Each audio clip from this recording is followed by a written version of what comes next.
and welcome to my Australian Highlander or 7-point Highlander deck tech. This is a Rug Xerox deck that I'm playing for the first round of the tournament. Maybe the second round as well, we'll have to see how we go. So this is a deck that I've put together myself. Now you can have a quick scan of it and see that it's obviously Legacy Rug inspired. Rug Delver, Rug Midrange, either or. And that's what I like to play in Legacy, so I thought, hell, I'll port that over to 7-point Highlander and we'll see how we go. So anyway, let's jump into it and I'll give you a rundown of what my thoughts are. So starting off, we'll start off with a land base. I've got my 4 islands, 2 forests and 2 mountains, and then I've got the full suite of OG Duel, Shock and Fetch for the 3 rug colours. And I've also got the Ketria Triome, which is the Teamer Triome, Prismatic Vista to fetch the basics, and Wasteland, because this is kind of the tempo counter deck. Wasteland is a pretty important piece of it when we draw it. It's a good bit of disruption. So on to the meat of the deck, the main cards. We have here our cantrip suite here, the Serum Visions, Preordained Ponder, Opt, Brainstorm, and Gitaxian Probe. These are our 1 mana, cantrips. They help filter our deck so we don't have to run too high a land count. As you can see, we're only running 20 lands because our deck is relatively cheap. And this is a very much a spell slinging, spells matter deck, so having all those cantrips are important. The second line here, these are our counters.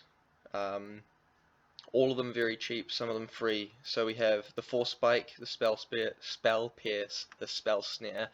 I run a Stifle. Personally, I like Stifle. It might not be main deckable, but it's my deck. I do what I want. I want a Stifle in there. I'm putting a Stifle in there. Mental Misstep is the best counter in the format, probably. Remand, Mana Leak, Daze, obviously. Izzet Charm is a bit of an all-star, so, and then obviously Force Negation and Force Will. Now Izzet Charm is your counter, but it's also your cantrip and a bit of a burn spell as well. So it kind of does everything you need. I really like Izzet Charm in this deck. I think it overperforms when you draw it. It's quite a good card. And obviously we wouldn't be an aggressive deck without some cheaply costed creatures. So we have our Delver of Secrets and our Sprite Dragon, Tarmogoyf, Dreadhorde Arcanist. These are all Rug Delver, Izzet Delver, Rug Midrange, Legacy staples. They see play in Legacy. Dreadhorde Arcanist banned in Legacy because it's too good, and with this cantrip suite, it does some work. Young Pyromancer is another one that overperforms in this deck. It is insanely good. I mean, we've got our cantrips, we have our counters, and we're coming to it later, the burn, but there's often times where you just play a Pyromancer, play a Gitaxian Probe, play a Preordained, play a Serum Visions, they try kill it, and you counter it, and you've just suddenly got like 3 bodies on the board for doing absolutely nothing. You'd just be doing it anyway. It's a fantastic card, and I wasn't expecting it to be as good as it is, honestly. Snapcaster Mage, obviously insanely good with all this cheap interaction. Jace, again, very good, being able to flashback spells and just dig through the deck is quite nice. Uro is your standard Simic Busted Mythic, and it's got one of the highest play percentages in Australian Highlander for a card that is not pointed. Bonecrusher Giant is again seeing play in Legacy in the Izzet and Rug Delver decks. It's a super strong card, being both a creature and a spell, and Brazen Borrower is the exact same. It's just so strong, being both some interaction and a aggressive creature whenever you need them. Vendilion Click, this is a bit of a throwback, a bit of a different era when your aggressive blue decks were playing Vendilion Click, but I really like it. It's such a unique effect that Rug doesn't get, hand attack, and it's not like we need it because we have all this counter, but there are times where taking a card from their hand and putting it on the bottom of their library is more important than countering something. So it's definitely a good card to have, and it's just a 3-power flyer at the very least. Hull Breacher is a bit of a new boy to the format. Commander Legends bring him in. He's an incredibly strong card. He just hoses so many things you don't even think about. And he's on a 3-mana 3/2 body, so it works as the aggressive creature in this deck as well. He's very good. And then our two big Delve cards are Ethereal Forager and Hooting Mandrills. Hooting Mandrills doing a Tarmogoyf impression, and Ethereal Forager getting back that cheap counter magic, the cantrips, the burn. I haven't drawn it very much, to be honest. I don't think I've ever drawn it, to be honest, but that's just the way the game works, I guess.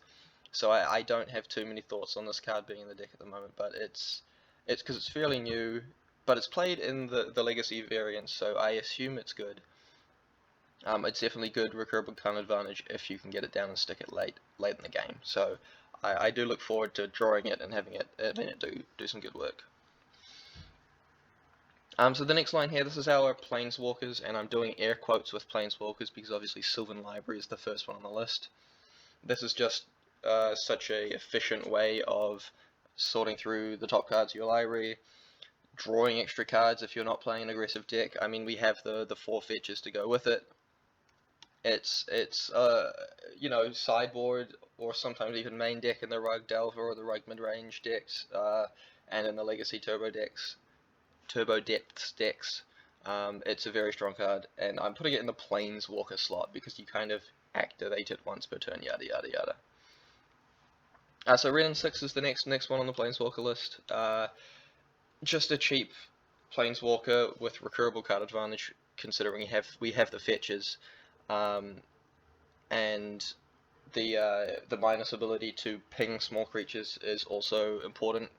If we don't draw any of our big burn spells and they just have a bunch of X1s like a Noble Hierarch or the Llanowar Elves, it's an incredibly powerful card. Again, there's a reason it's banned in Legacy.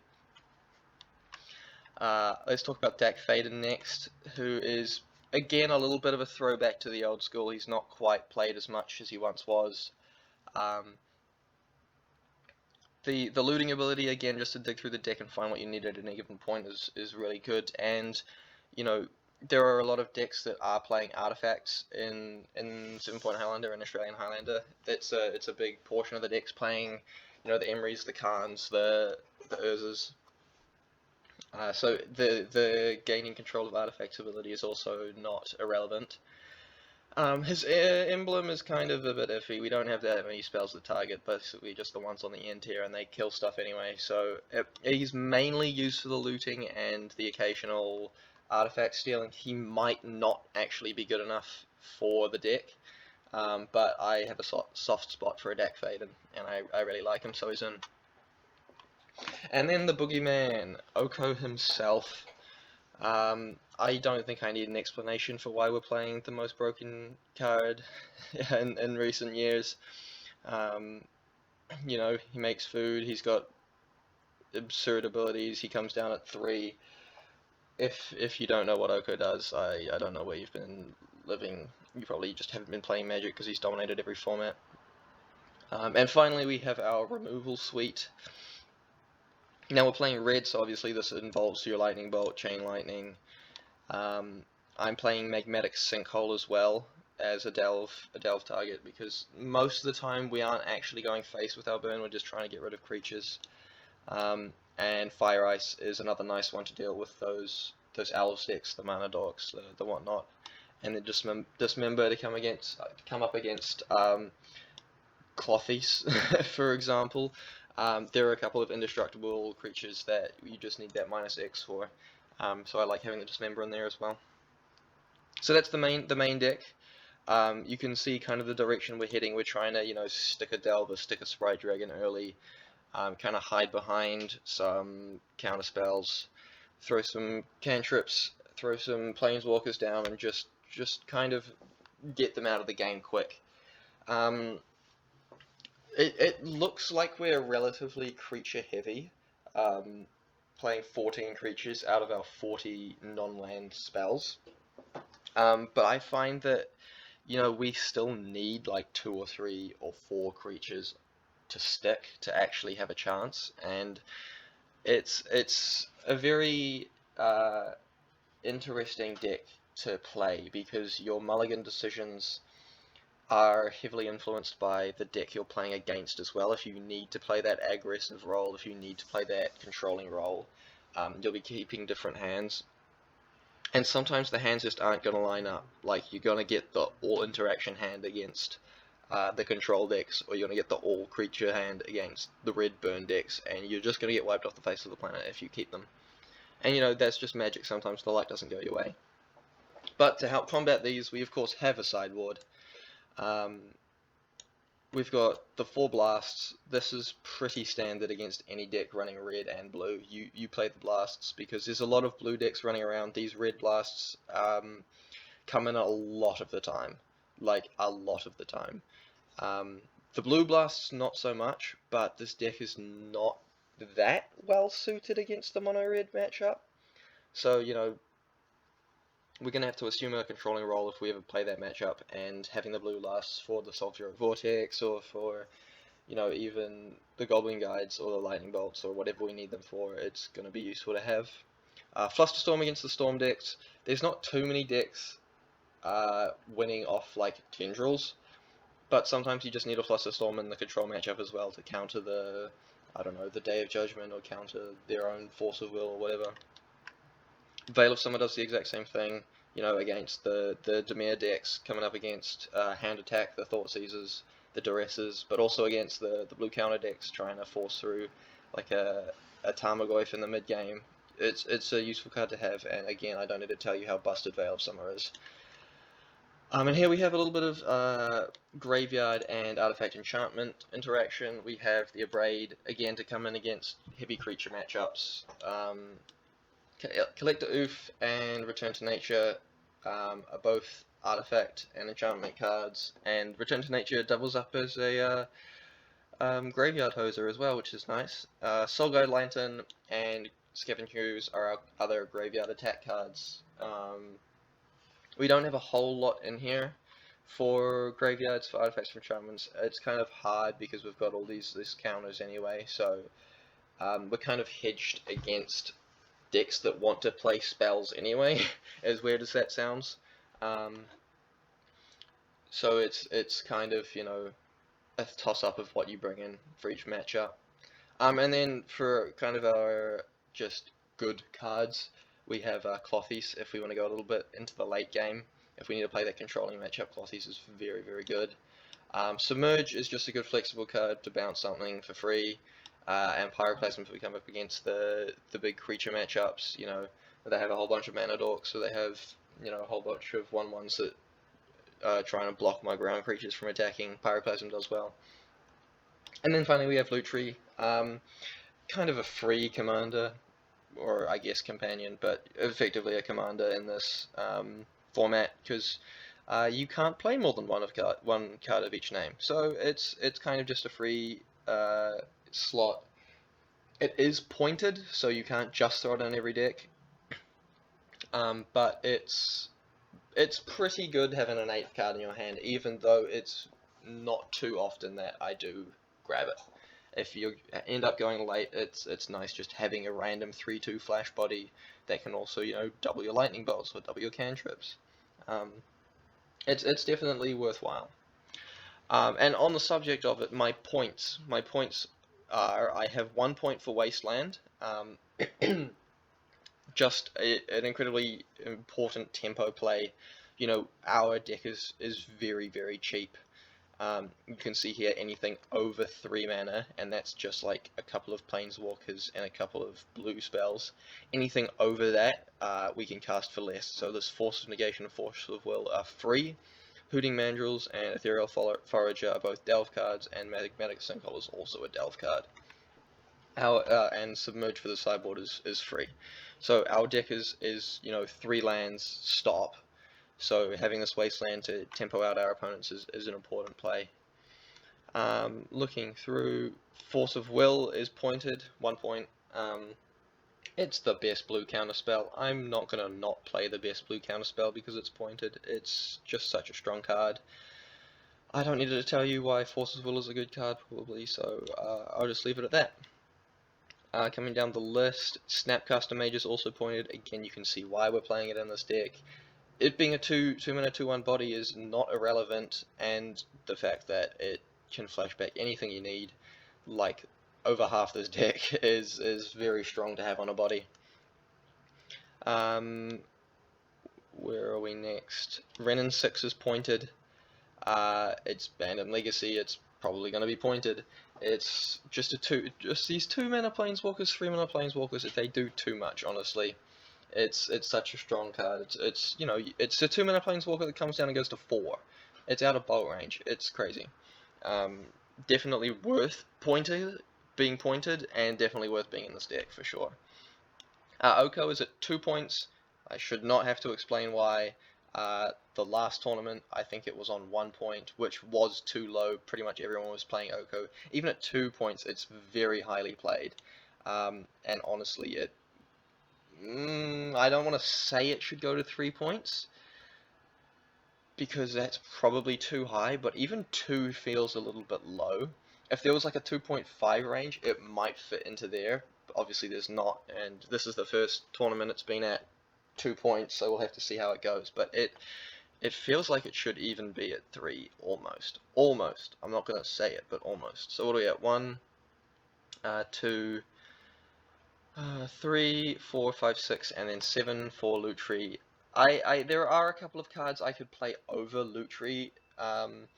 It's not necessary to have the commander, the companion. Like I could play a Dig Through Time, or I could play a Treasure Cruise, or something of that sort. Even a Life from the Loam, I quite like.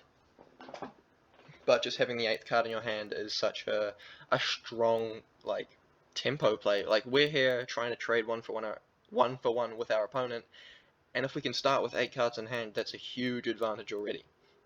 So I do think Lutri's been called that, oh shoot, I've got 6 points, what do I use it on? But it's better than that. It's not just your 7th point slot. Like, it's for this deck, Lutri might be more important than the Wasteland, you know? Because you're only going to draw the Wasteland some of the time, and against the monocolored decks, or against the Blood Moon decks, or the Back to Basics decks, it's not going to be good anyway. Whereas Lutri will pretty much always be good. It's probably below the rest of the point spread in the deck, but you know, it's not necessarily always just going to be your 17th point. Sorry, your 7th point. It deserves a little bit more than that. That being said, it should definitely be pointed, because otherwise then it's just a free card in your sideboard, a free 8th card in your hand, and that is just not good for the format. So they do have to point it, even though it's debatable whether it deserves a point. Although I've just said it is worth it. Anyway, so that's the overview for the deck. That's the plan. That's what everything does, and that's what I'm going to be trying to do with it. Is just go out there, tempo some people out, win some games, and hopefully it goes well. I have 2 matches per week for the tournament, and our first one is on Friday, I think. Yeah, I think Friday. So I will upload the gameplay of that, I don't know, sometime after that, probably the next week. Although this is probably also coming out the next week, so you'll probably see that in a couple of days if you watch this. Anyway, if I do end up switching decks, if I do feel like I want to go to something else, and the format's so broad, there's so many decks I want to play. I want to play the mono red, I want to play the mono white, I want to play like the Underworld Breach combos, I want to play everything, but obviously I can't play everything, so we're sticking to this first, we'll see how we go. And if I do change, I will make another deck tech for what I'm playing, and let's see how that goes. But first, I want to see how this thing plays, I want to see how this one runs. It's a little bit updated from the last tournament season, so I want to see how those changes work out. And yeah, so I will see you guys in the first match. Catcha!